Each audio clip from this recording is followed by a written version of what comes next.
Everyone, welcome back to my mini blog. সকলে কেমন আছো? আশা করি খুব ভালো আছো। আমিও খুব ভালো আছি। আজকে ছিল আমাদের পাড়ার শীতলা পুজো, তাই সেই জন্যই আমি এদিকে পুজোর বাটা নিয়ে যাচ্ছি। এখন বাটাটা দিয়ে আসবো, আর তারপরে আমার মা আছে উপোস, মা যাবে পুজো করতে। আর এখানে দেখো আমি বেরিয়ে পড়েছি। আর আজকে যেই আমি ড্রেসটা পরেছি, এটা আমার অনেক দিন আগেকারের একটা ড্রেস।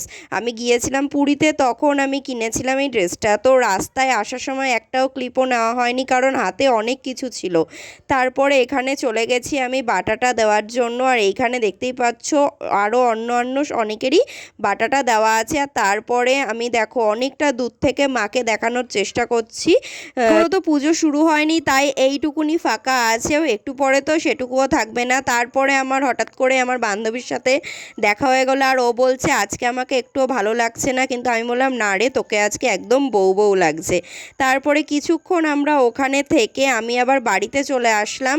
ওই যে বললাম আমি কিন্তু উপোস করেছিলাম না। আর এইখানে আমার মায়ের সাথে রাখিও ছিল উপোস, আর ও এসেছে আমার কাছে শাড়ি পরতে। তারপরে তো ওকে আমি শাড়িটা পরিয়ে দিলাম। এবার ও, আমার মা আর কাকিও যাবে একসাথে পুজো দেওয়ার জন্য। আর এখানে দেখতেই পাচ্ছ ওকে আমি কালকে খুব সুন্দর করে কিন্তু শাড়িটা পরিয়ে দিয়েছি।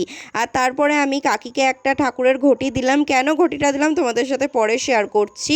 তো তারপরে তো আমি রেডি হয়ে নিয়েছিলাম, করছিলাম ভিডিও, কারণ আমার কয়েকটা ভিডিও করা বাকি ছিল। আর এইখানে দেখতেই পাচ্ছ মাও চলে এসেছে পুজো করে। আর এই যে তখন দিয়েছিলাম ঘটিটা, কারণ চরণ অমৃত আনার জন্য। আর এইখানে তো আমি পুজোর প্রসাদটাও খেয়ে নিলাম। তারপরে তো আবার আমি চলে এসেছি ছাদে। আর দেখতেই পাচ্ছ এখন বাজে বিকেল প্রায় 4:30, আর তখনও অনেকটা রোদ ছিল।